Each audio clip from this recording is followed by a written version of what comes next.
كم من فئة قليلة غلبت فئة كثيرة بإذن الله. We have been in the war, we have fought the war, we have seen very serious situation. At the end of the day, once you are facing the enemy and the matter is of life and death for you, the only connection which is in your mind is your connection with Allah subhanahu wa ta'ala. We have experienced it on the ground. Gallantry, valor, courage, guts, belief.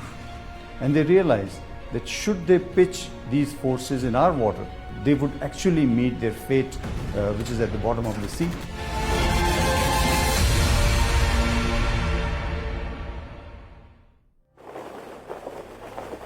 The creed of the Pakistan Armed Forces is not just a motto.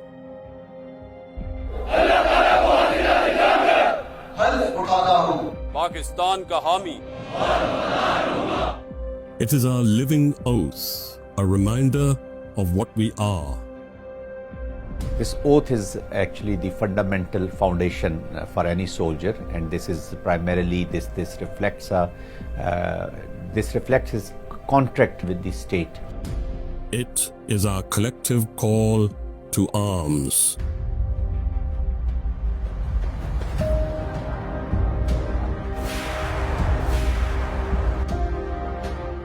It rests on the unshakable bedrock of faith in Allah.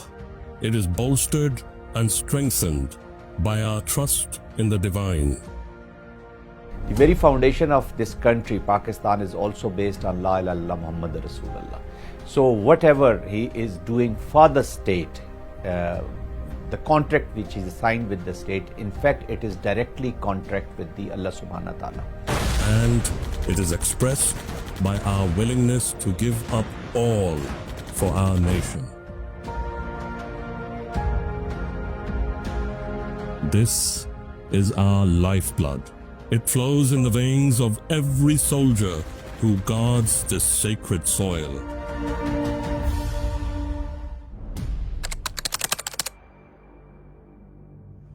दस करोड़ पाकिस्तानियों के इम्तिहान का वक्त आ पहुंचा है.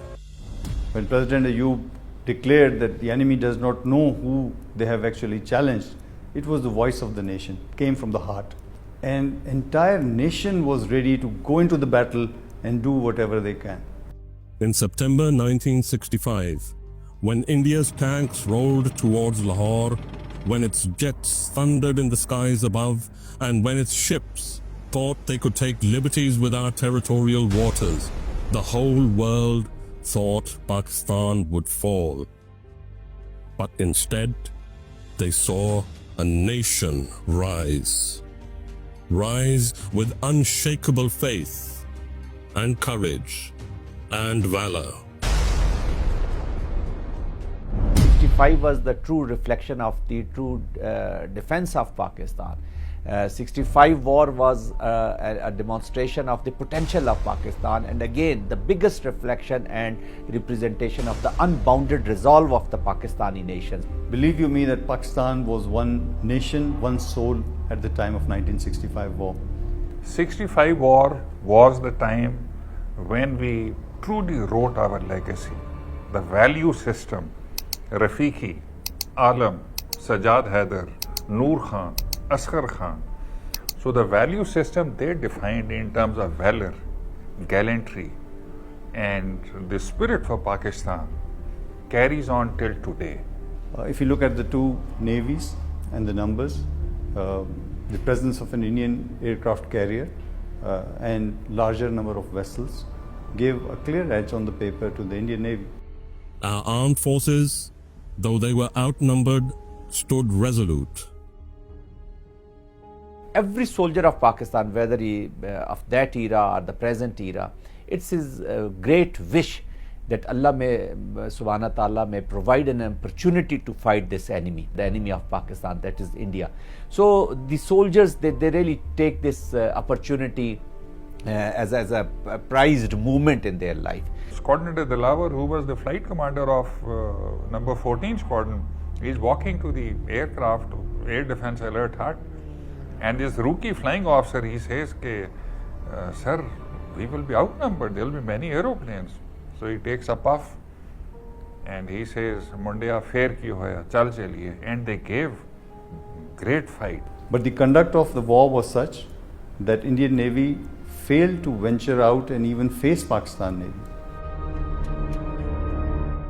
On 6th of September, the Indians come and attack Lahore. And the moment we find out, now Sajjad Haider Saab from 19th Squadron Peshawar had gone for a close support mission to Cham Jodiyan again. And he's given a call by Sakese radar that so-and-so leader proceed to Batapur. And rest is history. General Harbaksh Singh, he says, the attack by Sajjad Haider formation was so crucial that Major General Naranjan Prasad, he left his jeep and was hiding on a sugar cane. And the deterrence that was created by Ghazi actually prevented the entire Indian naval fleet from even coming out in the battle. Next morning was the red letter day for Pakistan Air Force. Alam Saab got scrambled with a flying officer, and he was my namesake Masood Akhtar, and he shot 5 aeroplanes in 30 seconds. And he became an ace of the world, acknowledged ace of the world. It was a flotilla of 7 ships led by our flagship PNS Babar, and these ships were sent out with a target to attack a radar station in Dwarka.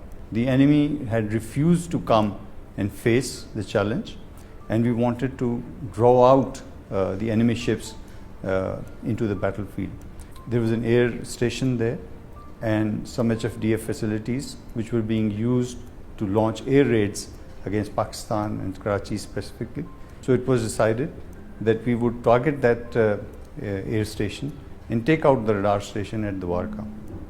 This 7-ship flotilla, it went very close to the Indian shores, literally into their coastal waters, and used their main guns, the main armament we call them, for striking the target, and took it out completely. Pakistani soldiers, in spite of the meager resources and in spite of the cunning and surprised attack by India, they were able to defeat them. They were able to draw a lot of glory and pride from that war, and they were able to showcase to the whole world that this Indian are not capable of defeating Pakistan. So it was a great manifestation of the capacity, capability, and most importantly the will of the nation, which was demonstrated to counter India. Lahore was saved. Pakistan's honor lifted higher than the skies that our enemy tried to dominate foolishly. That day proved a truth that endures. This was not just a war of the armed forces, this was a war of the entire Pakistani nation coming together as a single force. Wars are won not by numbers. They are won by an indomitable spirit. They are won by courage, through sacrifice as an article of faith. And this spirit wasn't restricted to that day 60 years ago. We saw it returned and rejuvenated in Operation Bunyanul Marsus. India have launched Operation Sindoor against Pakistan. Multiple strikes we've been given to understand have taken place.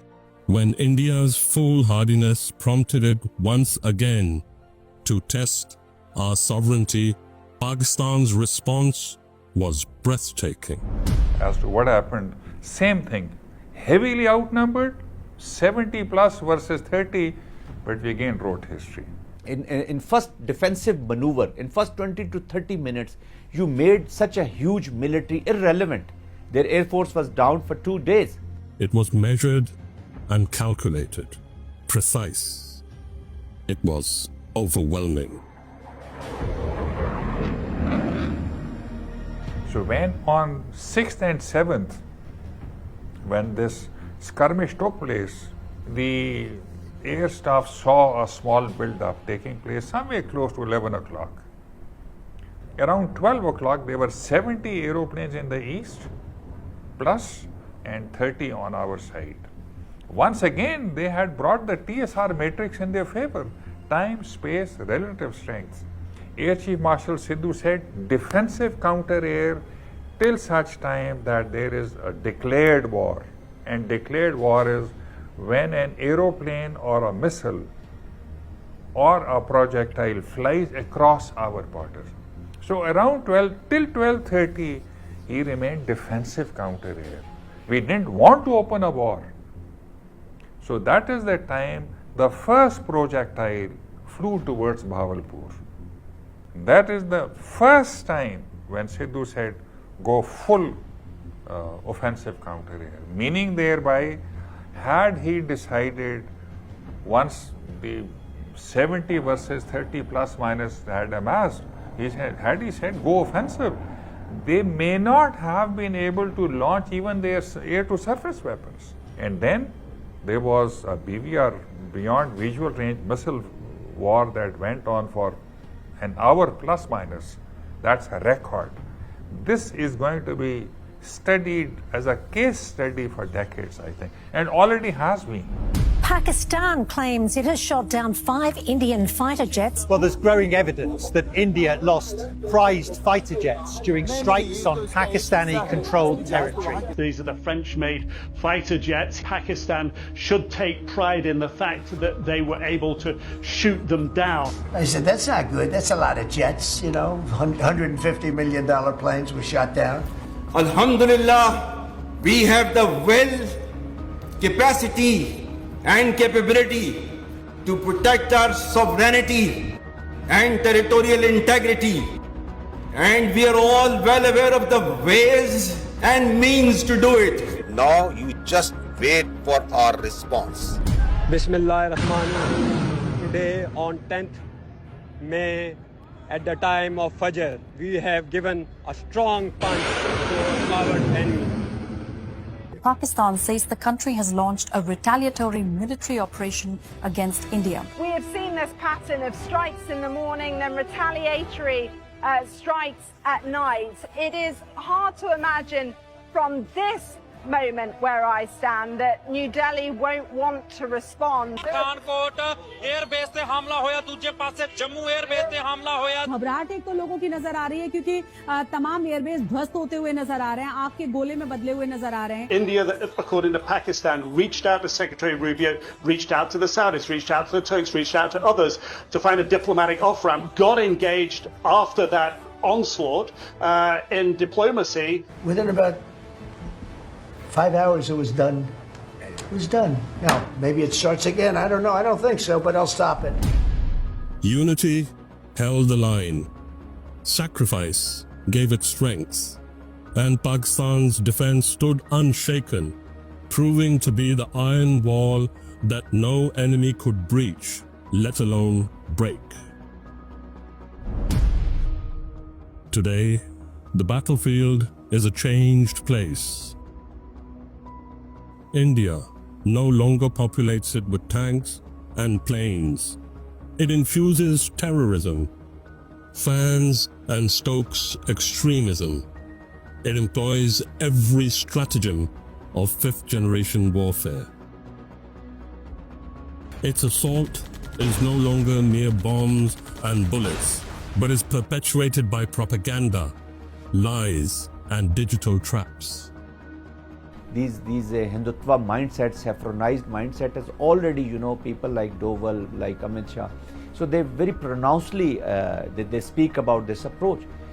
Their approach is to bleed Pakistan through proxies and to achieve their political objectives, and political objectives of not of India, but of RSS, which is Hindutva. Funding are denied to the terrorists by countering it with the funds, more than 1.5 times of the funds available to them. So if they have got a budget of 1,200 crores, we can match it with 1,800 crores. They are all on our side. In that sense, unfortunate that we have an enemy who's not a brave enemy. This is not an enemy that would come out in the battlefield and face us for our strength. This is a treacherous enemy. they would always use an indirect method to achieve their aims. People like Kulbhushan Yadav, operating in our coastal areas, a serving naval officer. What an example that they have set, that a serving naval officer is caught spying, and then it's a shame that they had to face in the Committee of Nations. You create a goddamn event 150 kilometers into your own territory, blame it on Pakistan. You don't give evidence. You launch an FIR counter to normal procedures within 10 minutes, and then you don't want any international forensic investigation into this. And then you say that, okay, you do one so-and-so attack into us allegedly, and you lose Balochistan. You can do one Mumbai, you may lose Balochistan. So let's not be under any misconception.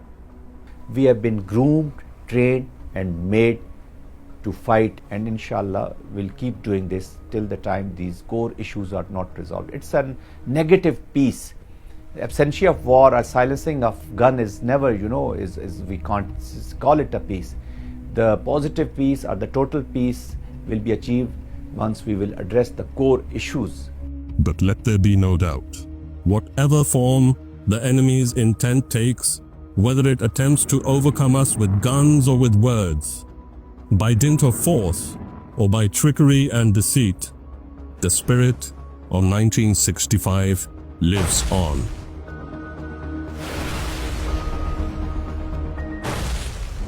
The nation can be told that Pakistan Air Force and inshallah Pakistan Army and Pakistan Navy will not let them down.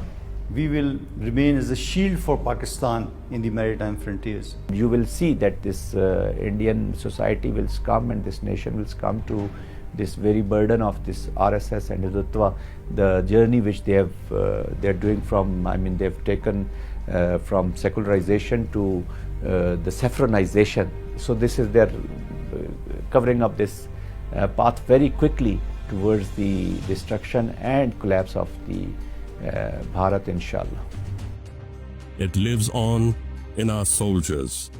It lives on in our people.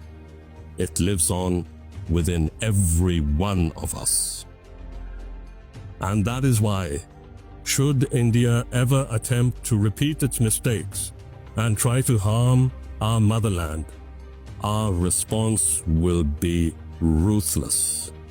It will be unforgiving, absolute. Every act of aggression will be answered. No enemy will ever find Pakistan weak or wanting. This is our sacred promise. Pakistan will remain steadfast, resolute, forever sovereign, for now and for all times to come. Pakistan हमेशा जिंदाबाद, हमेशा जिंदाबाद, हमेशा जिंदाबाद.